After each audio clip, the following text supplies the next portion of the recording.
Hello बच्चों, good morning. You all are welcome.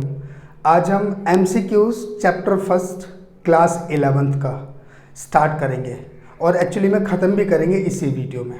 एक short video में पूरे के पूरे MCQs हम ख़त्म करने वाले हैं। कुछ भी नहीं छूटेगा आप लोग का MCQs का अगर ये वीडियो एंड तक देख लेते हैं। जी हाँ दोस्तों, इससे पहले आप लोगों को सेट्स जो चैप्टर पढ़ा था उसकी सारी इन्फॉर्मेशन, सारे कंसेप्ट, सारे रूल्स, डी मॉर्गन के रूल्स पता होने चाहिए, क्योंकि MCQs में छोटी छोटी चीज़ें पूछी जाती हैं तो वो आप लोगों को बहुत अच्छे से डीपली मालूम होना चाहिए। अगर नहीं भी पढ़ा है, I have given all links in description, आप देख लेना, पूरे सेट्स की इन्फॉर्मेशन ले लेना, उसके बाद MCQs करने में मज़ा आएगा। देखो दोस्तों, मज़ा कब आता है? जब हमें नॉलेज हो। इस चैप्टर की अगर अच्छे से नॉलेज होगी ना, ऑप्शन देखते ही यू विल स्टार्ट थिंकिंग और फिर आप लोग फटाफट मार्क कर देंगे। अगर कोई क्वेश्चन को सॉल्व करने की ज़रूरत होती भी है तो भी आप लोग कोई चिंता वाली बात नहीं है, सॉल्व कर लेंगे आप लोग, है ना जी। तो आई वुड रिक्वेस्ट कि आप पहले सेट का चैप्टर ख़त्म कर लेना, तब ये चैप्टर और अच्छे से समझ में आने वाला है।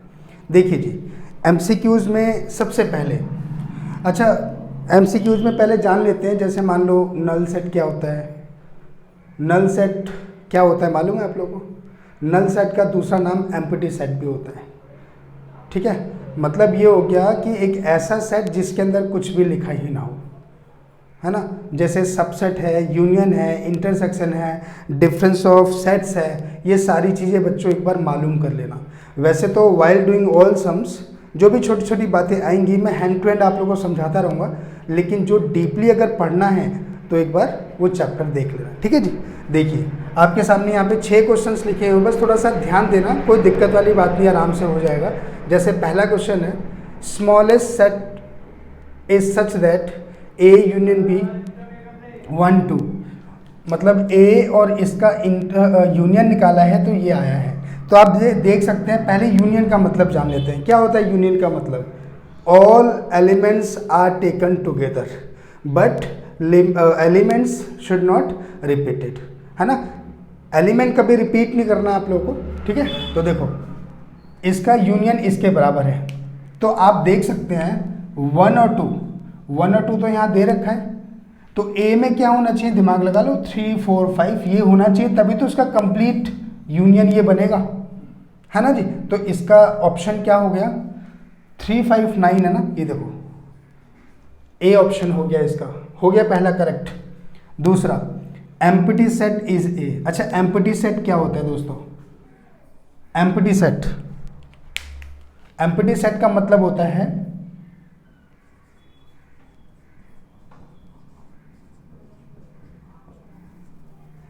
वेयर नो एनी एलिमेंट्स, कोई भी एलिमेंट ही नहीं होता है इसके अंदर। इसको हम ऐसे भी रिप्रेजेंट करते हैं, इसको हम ऐसे भी पढ़ते हैं, ये सारे एम्प्टी सेट हैं। ठीक है, तो इसने बोल रखा है एम्प्टी सेट क्या होता है। एक बात बताओ, एम्प्टी सेट का मतलब ये हो गया ना, हमें मालूम है ना कि इसके अंदर क्या आता है ना जी।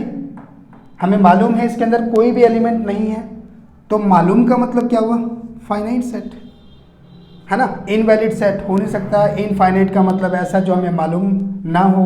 NOT का मतलब होता है नन ऑफ दीज, इसमें से कोई भी ना हो। तो दोस्तों फाइनाइट सेट एक ऐसा सेट होता है विच इज नोन। तो जो एम्प्टी सेट है वो हमें मालूम होता है ना कि इसके अंदर कुछ नहीं लिखा हुआ, तो यह पहला ऑप्शन हो गया। ठीक है, चलो जी तीसरा पढ़ते हैं। If the number of element in a set S are 5, then number of elements of the power set PS are। Okay जी, ये पावर सेट, भाई एक बात जान लेते हैं पहले पावर सेट का।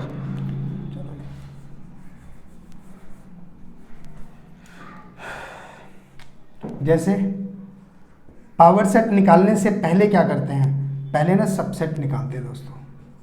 सबसेट तरीका आप लोग को बताइए तो, वैसे इसमें लिखा है कोई सेट S है, उसके अंदर 5 एलिमेंट आए हैं, तो जब हम पेयर बनाते हैं तो पेयर ऐसे ही बनाते हैं ना, सपोज 1 2, है ना, 1 3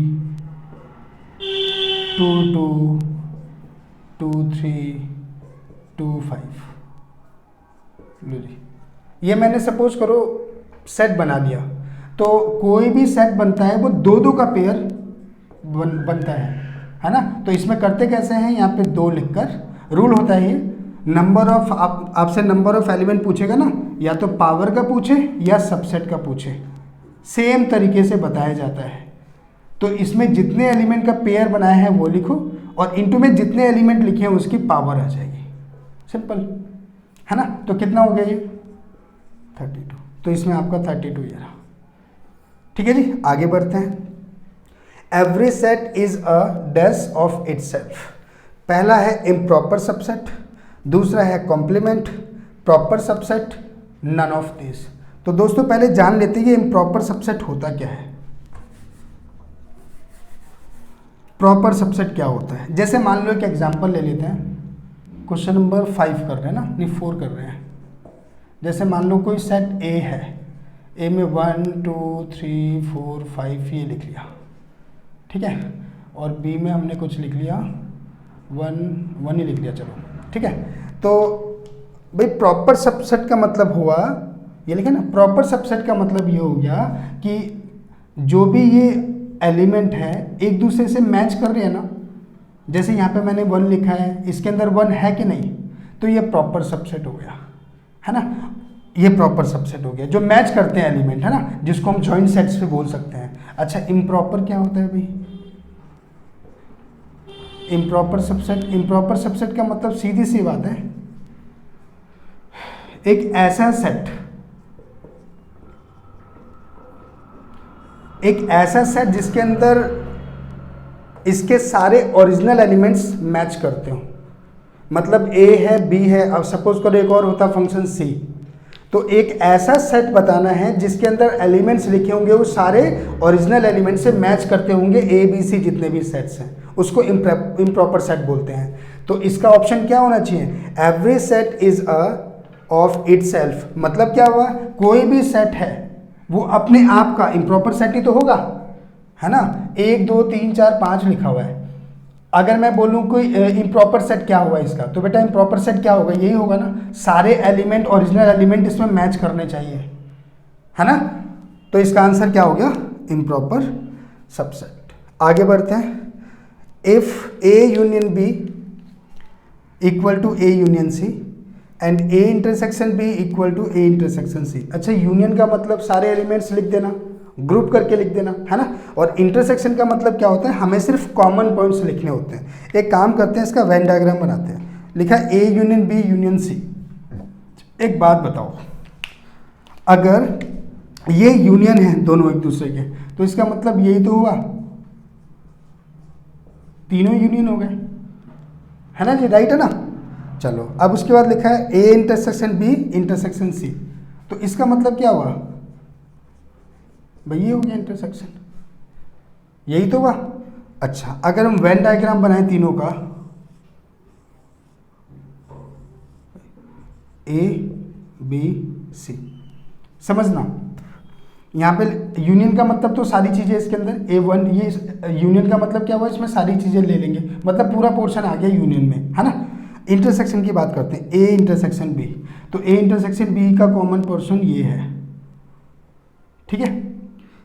ए इंटरसेक्शन सी, ए इंटरसेक्शन सी का कॉमन पोर्शन ये हो गया, ये, है ना। तो एक बात बताओ, it is only one portion जो तीनों में लाई कर रहा है, तो वही तो हमने लिखा था अभी, है ना। तो इसका क्या मतलब हुआ दोस्तों, इसका मतलब ये हुआ कि देखो यहाँ पे ये वाला जो फंक्शन है, ये वाला जो फंक्शन है बी और सी, देखो ए तो सभी में कॉमन है, ए सभी का इंटरसेक्शन पॉइंट है, तो ए बी का भी इंटरसेक्शन हो और सी का भी इंटरसेक्शन हो। इसका मतलब क्या हुआ, जो यहाँ पर बी और सी है, बी और सी है वो इक्वल होने चाहिए, ताकि जब ए बी का इंटरसेक्शन हो गया तो ए सी का भी कब होगा, जब ये एलिमेंट, मतलब इसके एलिमेंट्स बराबर होंगे। तो बी देखो लिखा होगा ये रहा, है ना। चलो जी, तीसरा देख लेते हैं। A set is known by its. कोई सेट्स है उसको कैसे जाना जाता है, एलिमेंट से जाना जाता है, वैल्यू से जाना जाता है, मेंबर से जाना जाता है, लेटर से। वेरी इजी, एलिमेंट से जाना जाता है, यही तो लिखते हैं। कोई सेट है, इसके अंदर ये सेट का सिंबल हो गया, इसके अंदर जो लिखे जाते हैं क्या होते हैं, एलिमेंट्स ही तो होते हैं, तो इसका सिंपल आ गया एलिमेंट्स। ठीक है जी, तो एक बार इनको पॉज करके कॉपी कर लो, हम और क्वेश्चंस करेंगे अब। आइए दोस्तों ये 5 क्वेश्चंस और डिस्कस करते हैं। लिखा है which of the following set has closure property with respect to multiplication. सुनना ध्यान से, विद रिस्पेक्ट टू मल्टीप्लीकेशन। एक ये, एक और ऐसा होगा, ये रहा विद रिस्पेक्ट टू एडिशन। दोनों क्वेश्चन सेम है। कैसे करते हैं समझ लो। ये जो भी एलिमेंट यहाँ दे रखे हैं उसकी आपस में क्या करनी है, मल्टीप्लाई करना है, एडिशन करना है, सब्ट्रैक्शन करना है, वो देख लेना लिखा होगा। जब मल्टीप्लिकेशन लिखा हुआ है तो मल्टीप्लाई करने के बाद वो एलिमेंट चेक करना है कि कौन से सेट में दिख रहा है, चाहे भले ही उसमें दिख रहा हो। और इसके अंदर मल्टीप्लाई जब हम करते हैं ना, जीरो अगर आता है वो एग्जिस्ट नहीं करता, मतलब जीरो को हम काउंट नहीं करते।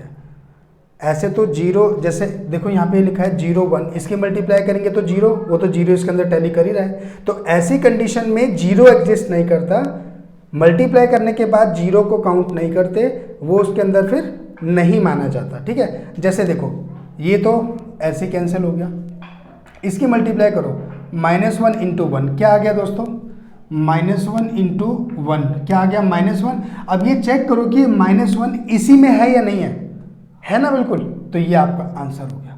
इसमें तो एक ही एलिमेंट है, इसमें मल्टीप्लाई हो नहीं सकती है ना।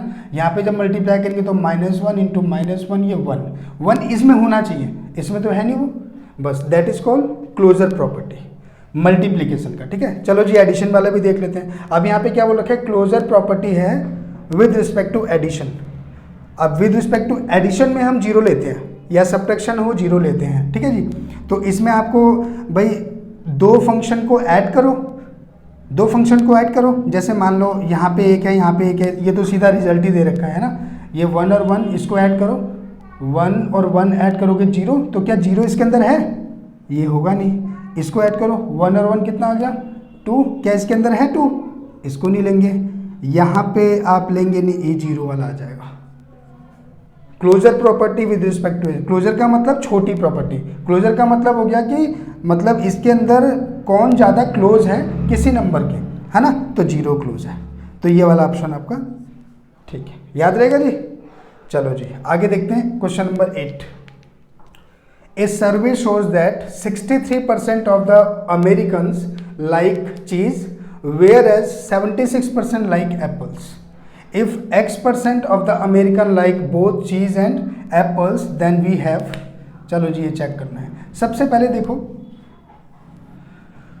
आपको पता है एक डी मॉर्गन रूल हम लोगों ने पढ़ा हुआ है, NA NB - NA intersection B पढ़ा हुआ है जी। तो इस केस में भाई 1 2 3 4 4 टर्म होते हैं, कोई भी एक टर्म इसमें हाइड होता था, लेकिन अभी देखो क्या है हमारे पास, टोटल यूनियन नहीं दे रखा भाई। ठीक है, इसको ए ऐड कर लिया, 63% का मतलब 60, मतलब बाद में परसेंटेज लगा देंगे। ठीक है जी।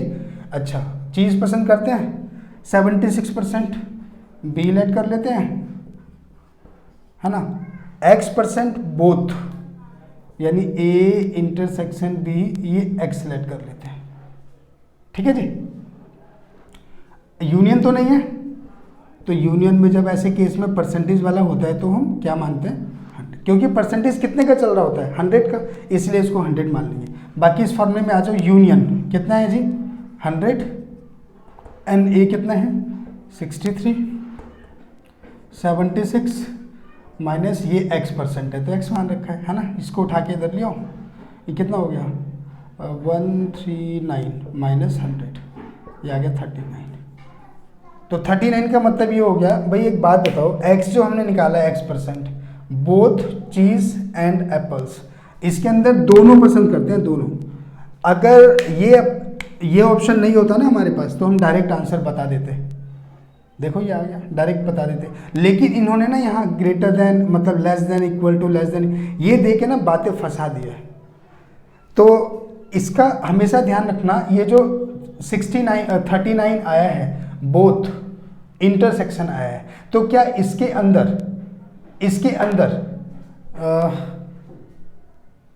एप्पल्स और चीज दोनों पसंद करते हैं, वही तो है ना। अब कौन कितना कितना ये हमें नहीं पता भाई, दोनों पसंद करते हैं ये मालूम है, कौन एप्पल मतलब कितने एप्पल पसंद करते हैं कितने चीज ये नहीं पता। तो इसके लिए क्या करना होगा, ये देखो है ना यहाँ पर, तो जो मिड वैल्यू है हमारी वो क्या है, x। मतलब x का मतलब ये जो x है, x% of American, x% of जो अमेरिकन है वो ऐसे बंदे हैं जो इन दोनों के बीच में लाई करते हैं। ठीक है जी, ये ऑप्शन हो गया। चलिए और कौन सा है, ए की वाला देखो क्या लिखा है, A complement will contain how many elements from original set of A 0 all elements in A 1 infinite. समझना थोड़ा सा, इसको रफ कर देता हूं मैं, ठीक है भाई। यहां पे लिखा हुआ है कॉम्प्लीमेंट ऑफ ए। अच्छा, कॉम्प्लीमेंट का मतलब क्या होता है, अपोजिट सेट। मतलब ये हो गया कि ए के अंदर, मतलब सेट ए में कुछ एलिमेंट्स दे रखे हैं, उसका कॉम्प्लीमेंट बताना है, तो सेट ए के एलिमेंट को छोड़ करके बाकी सारे एलिमेंट बता देते हैं, है ना, यूनिवर्सल में से माइनस कर देते हैं, राइट। तो समझना यहाँ पर एलिमेंट फ्रॉम ओरिजिनल सेट ए में कुछ एलिमेंट लिखे हैं, सपोज करो ए में एलिमेंट 1 2 3 4 लिखे हैं ये, ठीक है। अब ए कॉम्प्लीमेंट अगर निकाला जाए तो ए कॉम्प्लीमेंट निकाला जाएगा तो क्या ये सारा होगा उसके अंदर, हमें तो अपोजिट बताना होता है ना, तो यानी कुछ नहीं होगा। कुछ नहीं का मतलब ये होगा, है ना, या इसको 5 सेट कह लो, या इसको हम बोल देंगे कि भाई इसमें एक भी एलिमेंट ही नहीं आया है, 0। ठीक है जी, चलो आगे लिखा हुआ है if A B and C are any 3 sets then A intersection B. ये भी इजी है दोस्तों, ये जो 11 है लिखा हुआ है ए इंटरसेक्शन बी यूनियन, इसका सीधा रूल बता देता हूँ मैं। इस ए की मल्टीप्लाई पहले इससे करते हैं, तो ए जो लगा हुआ है निशान वो लगा लो, बी यूनियन लगा हुआ है यूनियन लगा, फिर ए की मल्टीप्लाई इससे कर दो, ए क्रॉस सी। अब ये चेक कर लो कहाँ पे है, देखो ये रहा पहला ऑप्शन, है ना। अब सपोज करो यहाँ पे इंटरसेक्शन होता, बी इंटरसेक्शन सी होता, तो सेम वैसे A cross B intersection A cross C. ठीक है जी, चलिए एक बार कॉपी कर लो, आगे देखते हैं। इफ एन ए का मतलब कोई सेट ए है उसमें 3 एलिमेंट है, सेट बी में 6 एलिमेंट है, ए प्रॉपर सबसेट, इसको प्रॉपर सबसेट बोलते हैं, बताता हूँ क्या होता है। Then the number of elements in A intersection B is equal to. देखो बच्चों, प्रॉपर सबसेट का मतलब होता है, जैसे मान लो ए में है हमारे पास 1 2 3, ठीक है, बी में है हमारे पास ऑल्सो 3 1 2, ठीक है, these are equal sets also, sequence matter नहीं करता, है ना। तो ए में जो एलिमेंट हैं सारे के सारे बी में प्रेजेंट हैं, तो इसी को बोलते हैं, और वो इक्वल टू भी है ना, यहाँ पे भी 3 एलिमेंट है, यहाँ पे भी 3 एलिमेंट है, इसी को बोलते हैं प्रॉपर सबसेट। ठीक है जी। अब इसने पूछा हुआ है then the number of elements A intersection B is equal to. एक बात बताओ, यहाँ 3 एलिमेंट है, अगर ये इसका सबसेट हुआ तो ए के जो एलिमेंट है वो सारे यहाँ प्रेजेंट होंगे, लेकिन ये क्या पूछ रहा है हमसे कि इंटरसेक्शन क्या हुआ। तो एक बात बताओ, ए में 3 एलिमेंट है, बी में 6 एलिमेंट है, इंटरसेक्शन का मतलब होता है दोनों में मैच करता हो, तो बेटा दोनों में मैच कितना करेगा, सिर्फ ये तो करेगा, 3 ही एलिमेंट तो मैच करेंगे, तो इसका आंसर 3 हो गया। ठीक है जी, तो यहाँ मार्क कर देता हूँ ऐसे करके, बी 3 है ना, ऐसे कर देता हूँ। ठीक है जी, चलो आगे लिखा हुआ है लेट यूनिवर्सल, ए है बी है, then A intersection of B complement, सीधी सी बात है। चलो अच्छा एक बात बताओ, बी कॉम्प्लीमेंट का मतलब क्या हुआ भाई, बी कॉम्प्लीमेंट का मतलब ये हुआ यूनिवर्सल में से बी को माइनस कर दो, यानी बी को छोड़ करके, बी के एलिमेंट को छोड़ करके बाकी सब यहाँ लिखा हुआ है ना, समझना ध्यान से। मतलब ये हो गया कि ए तो ये कंप्लीट लेना ही है हमें, जो बी हमें दे रखा है, तो बी का कॉम्प्लीमेंट का मतलब ये नहीं लेना, ये नहीं लेना है, इसका अपोजिट इसमें से लेना है सारा, है ना। तो फिर इनका इंटरसेक्शन क्या होगा, तो एक बात बताओ, ए में जो एलिमेंट है वो उसके अंदर मैच करेंगे कि नहीं, दिस समझ आ रहे है दोस्तों। बी कॉम्प्लीमेंट का मतलब ये हो गया opposite of B, opposite of B का मतलब ये हमें लेना ही नहीं है, ये हमें लेना ही नहीं है। तो क्या लेना है भाई, ये कैसे निकाला होगा हमने, पूरे यूनिवर्सल में से इसको माइनस कर दो। चलो ये 6 और 7 माइनस कर दो, ये माइनस कर दिया हमने, ठीक है। तो अब हमारे पास क्या आ रहा है, ये जो बी कॉम्प्लीमेंट है इसमें ये सारा आया होगा, समझना ये सारा आ गया होगा, है ना। और फिर ए के साथ उसका इंटरसेक्शन निकालना है। तो जो मैच कर रहे हैं देखो 1 2 5 1 2 5 मैच कर रहे हैं, किसके बराबर है, वो ए के बराबर है, लगा दिया हमने, है ना जी। ये आंसर हो गया हमारा। चलो जी आगे, which of the following 2 sets are equal. Equal मैंने आपको बताया था, नंबर ऑफ सेट्स मतलब number of element should be equal and the same, है ना। तो देखो इसके अंदर यहाँ पे 1 2 है, 1 ये नहीं है, ए में 1 2 है, ये भी नहीं है, यहाँ पे 1 2 3 है, यहाँ पे 2 1, ये बिल्कुल ये है। देखो 1 2 3 3 एलिमेंट है, यहाँ पे भी 3 एलिमेंट है और वो सेम भी है है ना। ये आंसर हो गया, या 1 2 4 है, ये नहीं होगा, ठीक है जी। Let A and B be 2 sets, then A intersection A union B whole complement और फिर यूनियन, ओके जी। ये थोड़ा सा हमें समझना होगा भाई, ये थोड़ा सा हमें समझना होगा। देखो सबसे पहले इसका वेन डायग्राम बना लो भाई, A union B whole complement, इसका क्या मतलब होता है, यूनिवर्सल में से ए यूनियन बी माइनस कर दो, है ना। और ए नॉट बट बी, इसका मतलब क्या होता है, बी में से इसके इंटरसेक्शन को माइनस कर देते हैं, ठीक है जी। चलो जी पहले ही करते हैं यूनिवर्सल, ये पूरा इसमें ए बना लिया और इसमें बी बना लिया, ठीक है जी। ये ए है, ये बी है, ठीक है। अब इसमें इसका सेट जब करेंगे तो यूनिवर्सल में से यूनियन पोर्शन माइनस कर दो, ये पूरा यूनियन ही होता है ना, ये सारा हमने शेड कर दिया, ये सारा हमने शेड कर दिया, ये सारा शेड हो गया, ठीक है जी। अच्छा अब इसका मतलब क्या है, बी में से ए इंटरसेक्शन बी को माइनस कर दो, तो ये पूरा बी है ना, तो बी में ये इंटरसेक्शन है, इसको माइनस करके इसको शेड कर दो, कर दिया जी। अब इसने हमसे क्या पूछा हुआ था, इसने हमसे पूछा हुआ था इसका यूनियन। यूनियन का मतलब ये दोनों कंडीशन हमने यहाँ प्रेजेंट कर ली। अब यूनियन का मतलब होता है हमें सारी चीज़ों को बता देना। तो एक बात बताओ, ये जो ए है इसमें तो कुछ भी शेड नहीं हो रखा ना, तो इसको छोड़ करके बाकी सारी चीज़ें शेड हो रखी है। तो छोड़ने का मतलब क्या हुआ, अगर ए है, अगर ए को मैं ए कॉम्प्लीमेंट बोल दूँ तो इसका मतलब क्या हुआ, अपोजिट ऑफ सेट ए, यही तो हुआ, है ना। ए को छोड़ करके बाकी सारे हमने सेट कर दिए, दैट इज कॉल्ड यूनियन, है ना। तो इसका ऑप्शन क्या हो गया, ए हो गया ना, ए कॉम्प्लीमेंट। ए को छोड़ करके बाकी सब वहां पे शेड हो रखा है, देखो ए को छोड़ करके, है ना, ए नहीं होना चाहिए, तो that is complement of A. चलो आगे लिखा है, the set of intelligent students in a class is finite set, null set, not well defined. देखो साफ साफ दिख रहा है कि कोई इंटेलिजेंट बच्चा है क्लास में, हम डिफाइन नहीं कर सकते, उसमें तो बहुत सारे इंटेलिजेंट बच्चे होते हैं, है ना जी। तो एक बार इनको देख लो, कॉपी कर लो, आगे बढ़ते हैं।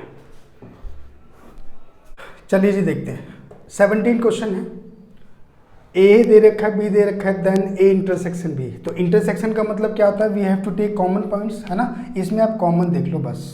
कॉमन क्या है बच्चों, 6 और 9, तो 6 और 9 ये दिख रहा है भाई, सी ऑप्शन आपका करेक्ट है, ठीक है जी। If F denotes the empty set, F अगर डिनोट करता है कोई एम्प्टी सेट से, चलो जी एफ जो है वो कोई एम्प्टी सेट है, इसको ऐसे लिख दो या ऐसे लिख दो, ठीक है। Then which of the following is correct. अच्छा सब में बिलोंग आया, मैं बिलोंग का आप लोग को थोड़ा सा मतलब बता दूं। जैसे मान लो ए में है हमारे पास 1 2 3, ठीक है। मैंने आपसे पूछा 2 बिलोंग करता है ए से, बिल्कुल करता है, करेक्ट है। मतलब कोई एलिमेंट इससे बिलोंग करेगा। अब जैसे मान लो मैंने ये बोल दिया कोई सेट है, ये कोई सेट हो गया, अब एलिमेंट नहीं है, ये सेट है। सेट ए से बिलोंग करता है तो बिल्कुल नहीं करता, क्योंकि कोई सेट थोड़ी ना इसके अंदर, समझ रहे हो। तो मतलब हमने क्या सीखा कि जो इसके अंदर लिखा हुआ है वो एलिमेंट से मतलब होना चाहिए, एलिमेंट इससे बिलोंग करना चाहिए। अब जैसे सपोज करो ए को हमने ऐसे लिख दिया होता, अब अगर मैं ये पूछता तो अब बच्चा ये करेक्ट होता। अब ये करेक्ट होता है क्योंकि ये पूरा एक एलिमेंट यहाँ लिखा तो है, वो इससे बिलोंग करता है, समझ रहे हो। इन द सेम वे यहाँ पे देखो आप, 5 इससे बिलोंग नहीं कर सकता, ये हो गया करेक्ट, इनकरेक्ट सॉरी। यहाँ पे 5 है, और देखो ये कोई एलिमेंट हो गया, ये सेट हो गया, तो बिलोंग कर सकता है ना। रूल ये तो देखा था हम लोगों ने, किसी सेट्स, ये ए क्या था हमारा, सेट ही तो था, तो ये हमारा ऑप्शन बिल्कुल करेक्ट होगा। अब यहाँ आप चेक कर लो, बिलोंग नहीं कर सकता, 0 बिलोंग नहीं कर सकता, है ना, ये दोनों हमारे इनकरेक्ट हो गए। आ रहे समझ में? चलो, which of the following statement is correct? The power set of the null set is, power set of null set. अच्छा, नल सेट का मतलब क्या होता है? नल सेट का मतलब जिसके अंदर कुछ भी मैच नहीं होता, है ना, जिसके अंदर कुछ भी मैच ही नहीं होता। The power set of null set. अच्छा, नल सेट का कोई पावर सेट निकालना है, तो नल सेट का पावर सेट निकालोगे तो पहला लिखा हुआ नल सेट, सिंगलटन सेट। अच्छा, सिंगलटन समझते हो क्या होता है? सिंपल है, जिसके अंदर एक एलिमेंट होता है, इसको सिंगलटन बोलते हैं, ठीक है जी। सी में लिखा है एम्प्टी सेट, डी में लिखा है नन ऑफ दिस। तो क्या होना चाहिए आपके हिसाब से? पावर सेट क्या होता है बच्चों? पावर सेट पता है क्या होता है? पावर सेट नहीं पता? देखो, जैसे मान लो ए के अंदर है 1 और 2, सबसे पहले इसका सबसेट बनाना होता है, तो सबसेट क्या लिखते हैं? 1 लिखा, 5 के साथ शुरू करते हैं एक्चुअली, 2 लिखा, मतलब जितने पॉसिबल आउटकम्स इसको हम लिख सकते हैं ये। और इन सब का अगर हमने सेट बना दिया, it is called power set, है ना। तो इसने बोल रखा है नल सेट का पावर सेट बनाना है, तो ये तो हो नहीं सकता दोस्तों ये। अच्छा, एक बात बताओ, पहले नल सेट का मतलब क्या हुआ? Null set is also known as empty set. ये नल सेट है, इसको अगर मैंने पावर सेट दे दिया तो कितने एलिमेंट हो गए दोस्तों? यहाँ पे 1 एलिमेंट हुआ कि नहीं? मतलब अगर मैंने ये लिखा, ये 5 है, ये एक एम्प्टी सेट है, एक नल सेट है, और अगर मैंने इसका पावर सेट दे दिया तो अब कितना एलिमेंट हो गया? अब तो 1 एलिमेंट हो गया ना, और 1 एलिमेंट को क्या बोलते हैं? Singleton set. ये रहा जी आंसर हमारा, सिंगलटन सेट, ठीक है जी। चलो, which of the following is a null set? Same वही बात आ गई, नल सेट या एम्प्टी सेट क्या है? चेक करो, 0 नल सेट नहीं हो सकता। एक्स की वैल्यू, मतलब कोई वैल्यू एक्सप्रेस है ना। नल सेट का मतलब क्या हुआ? ऐसी कंडीशंस जो एक दूसरे को सेटिस्फाइड ही ना करते हो, या हम डिसजॉइंट सेट भी बोलते हैं। ए और बी 2 सेट्स हैं वेयर जो एलिमेंट्स हैं are always opposite of each other और अननोन टू ईच अदर, है ना, एक दूसरे से कुछ मैच ही नहीं करेगा। तो यहाँ पे 0 हमें वैल्यू दे रखी है, मैच कर रहा है, ओके। एक्स की वैल्यू 0 से बड़ी हमें मालूम होता है, 0 से छोटी वो भी मालूम है, तो ये भी नहीं हो सकता, ये भी नहीं हो सकता। आगे बढ़ते हैं, x इज टू एक्स, अब साफ साफ दे रखा है x की वैल्यू 3 है, तो x की वैल्यू 3 तो डिफाइंड हो गई ना, डिफाइंड नहीं होनी चाहिए। ये देखो 2 + 1 जोड़ो, वो किसके बराबर होना चाहिए? 0 के। तो ऐसा होता है कोई बराबर? नहीं होता ना ये, तो यही हमारा आंसर होगा। नल सेट का यही तो मतलब हुआ, जो डिफाइन ना हो, है ना, okay. Null set is also known as, अभी बात हुई थी हमारी, नल सेट को हम एम्प्टी सेट भी बोल सकते हैं, ठीक है जी। चलिए कॉपी कर लो एक बार। 27 और देखते हैं। Roster form of x is to x square less than equal to 4, x is an integer. Integer का मतलब क्या हुआ? हम पॉजिटिव भी ले सकते हैं, नेगेटिव भी ले सकते हैं, है ना। तो देखो इसमें क्या है भाई, इंटीजर का मतलब x की कुछ ऐसी वैल्यू लो जिसका स्क्वायर करके या तो 4 आए या इससे छोटा आए, है ना। तो भाई इंटीजर भी ले सकते हैं, इसका मतलब -2 स्क्वायर करो, 4 आया, ले सकते हैं, -1, ठीक, फिर 0 भी ले सकते हैं, फिर 1 भी ले सकते हैं, और फिर 2 भी ले सकते हैं। तो आप देख सकते हो इसका आंसर सी, ठीक है जी। चलो, set is a well defined, well known of collection, well not defined, well defined collection of object. तो आप पढ़ते हैं ना कई बार, set is a well defined collection of object. चलो ठीक है, वेल डिफाइंड तो है, लेकिन किसका? ऑब्जेक्ट्स का, है ना। तो एक्यूरेट आंसर हो गया डी, ठीक है जी। Where number of elements are same and equal, number of elements same होने चाहिए और इक्वल होने चाहिए। आपको याद होगा अभी एक एग्जांपल लिया था, जैसे ये है 1 2 3, ठीक है, और यहाँ पे ले लिया 2 1 3, तो नंबर ऑफ एलिमेंट सेम है ना, नंबर ऑफ एलिमेंट सेम है और इक्वल भी है। यहाँ पे 3 एलिमेंट, यहाँ पे 3 एलिमेंट, और एलिमेंट भी सेम है, तो उसको क्या बोलते हैं? प्रॉपर सबसेट, है ना। सबसेट तो हो नहीं सकता, सबसेट तो हो नहीं सकता, हालांकि सबसेट तो है, लेकिन एक्यूरेट आंसर तो ये है ना, है ना। ओके जी। 25 what is the interval of this. आपको इंटरवल का मतलब भी पता होगा। इंटरवल का मतलब होता है सिर्फ 4 और -2, मतलब -4 और 2 लिख देना है। अब चक्कर क्या होता है कि अगर यहाँ पे ये इक्वल टू का साइन है तो ये लार्ज ब्रैकेट आ जाता है, अगर यहाँ कोई साइन नहीं है तो स्मॉल ब्रैकेट आ जाता है। वेरी इजी, चेक कर लो कहाँ पे है, ये रहा सी ऑप्शन, है ना। चलो ए हमें दे रखा है ABC और B दे रखा है infinity, then A union B। तो A यूनियन B का मतलब क्या होता है, हमें कंबाइन करके सबको लिखना है। तो अगर इसको और इसको कंबाइन करेंगे तो ये तो कुछ भी नहीं है ना, इसमें तो कुछ लिखा ही नहीं एक्चुअली में, तो किसके बराबर होगा सारा का सारा, ABC, यानी ऑप्शन ए करेक्ट है ना जी। अगर A हमारे पास 1 2 है, B 5 है, अब इंटरसेक्शन बताओ। तो दोस्तों इंटरसेक्शन का मतलब क्या होता है, कॉमन पॉइंट। यहाँ पे 1 और 2 है, यहाँ पे कुछ भी नहीं है, तो दोनों में कॉमन पॉइंट तो कुछ भी नहीं आया, और कुछ भी नहीं को क्या बोल रहे हैं, 5, है ना। या तो आप ये बोल दो या ये बोल दो, 5 का मतलब एम्प्टी सेट, एम्प्टी सेट हमारा ये रहा। ठीक है जी, चलो कॉपी कर लो और देखते हैं। चलिए दोस्तों इसको पढ़ते हैं और ख़त्म करते हैं। Fill in the blanks, De Morgan law. चलिए दोस्तों इसको ख़त्म करते हैं। डी मॉर्गन लॉ अगर नहीं पढ़ा, मैंने डिस्क्रिप्शन दिया हुआ है, पढ़ लेना। ब्लैंक्स को फिल करते हैं। कभी भी किसी सेट का डबल कॉम्प्लीमेंट उसी के बराबर होता है। ए और, यहाँ पे और लिखा हो या एटलीस्ट लिखा हो, इसका मतलब होता है यूनियन, ए यूनियन बी। कभी भी दोनों के ऊपर, दो सेट के ऊपर कॉम्प्लीमेंट हो तो होल कॉम्प्लीमेंट कर देते हैं, और यहाँ पे अपोजिट लिख देते हैं इसका, ऐसे याद रहेगा।